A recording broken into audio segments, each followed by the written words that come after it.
Hello, today's book is Lion King 2, Simba's Pride.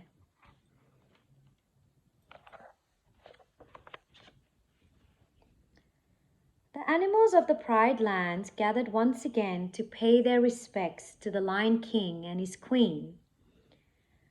A cub had been born to Simba and Nala. Rafiki, a wise baboon, raised the cub towards the sun as its parents watched proudly.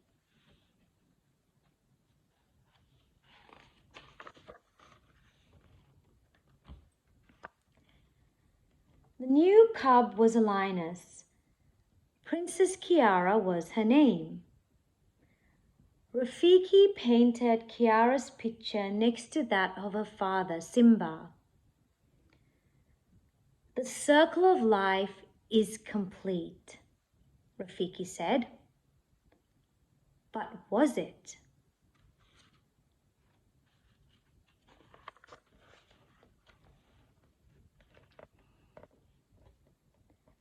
Far beyond the Pride Lands lived the outsiders. They had been banished by Simba for siding with the evil Scar, Zira, a mean-spirited lioness, was their leader. Scar had chosen Zira's cub, Kovu, to be king. There was news from the Pride Lands. Simba's cub was a girl. Perfect, Zira exclaimed. Girls will be girls, but boys will be kings. Zira planned to reclaim the Pride Lands for the outsiders, with Kovu as the next Lion King.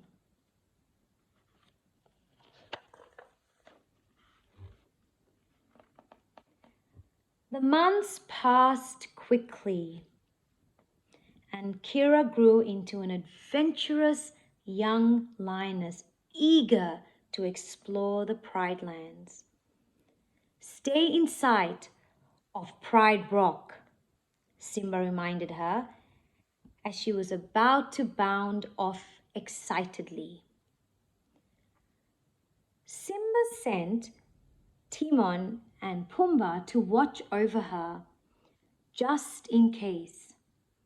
But she managed to slip away from her babysitters when they stopped to snack on some grub.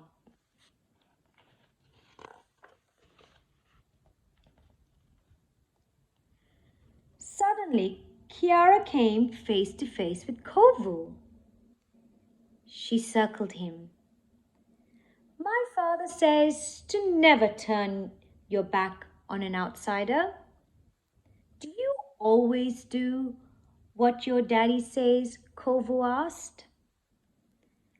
Just then, when the cub's thought was a fallen log moved. It was a crocodile on attack. Kiara and Kovu scrambled out of the crocodile's reach. We make a good team, Kiara said. The two cubs began a game of tag.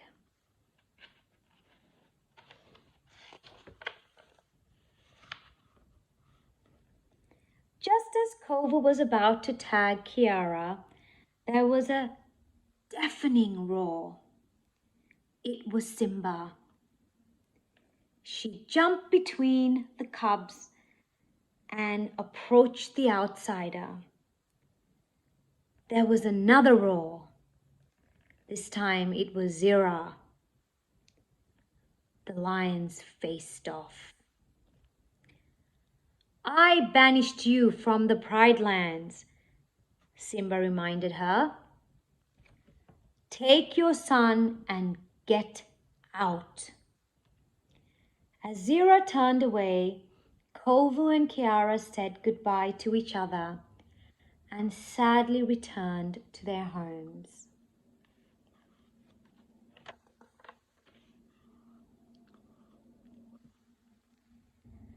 Back home, Simba scolded his daughter.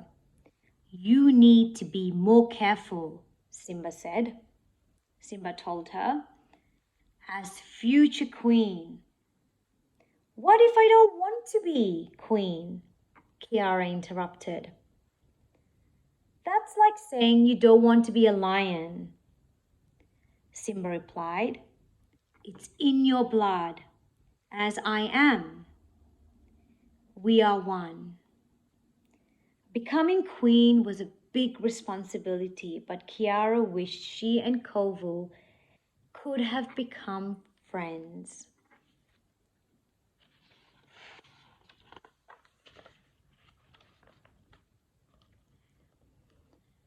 Far from Pride Rock, Zira scolded Kovu for being with the Pride leader.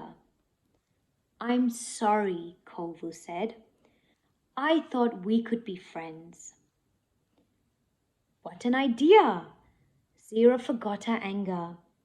Friendship with Kiara was the perfect way to trick Simba into welcoming Kovu into his pride. Then Kovu would replace Simba as king.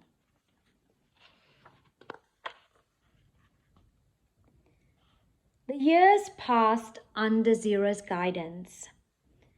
Kovu grew into a fierce lion with only one purpose: to reclaim the Pride lands. Under Simba's guidance, Kiara also grew.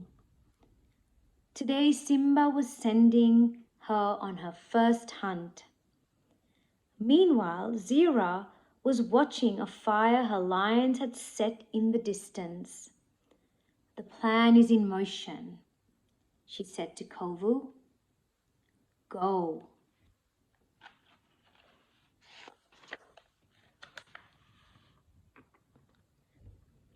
Kovu sped off in the direction of the fire. Before long, he found Kiara, who was overcome by smoke. Kovu quickly placed her on his back and carried her back to safety, where he was met by Simba.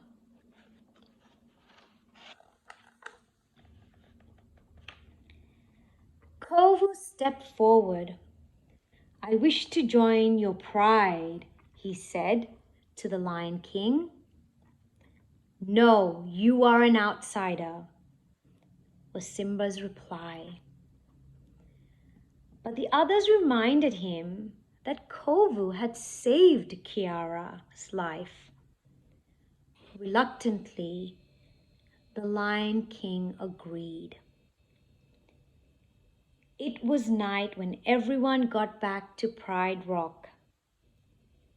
Thanks for saving me today, Kiara said. And that's all for today.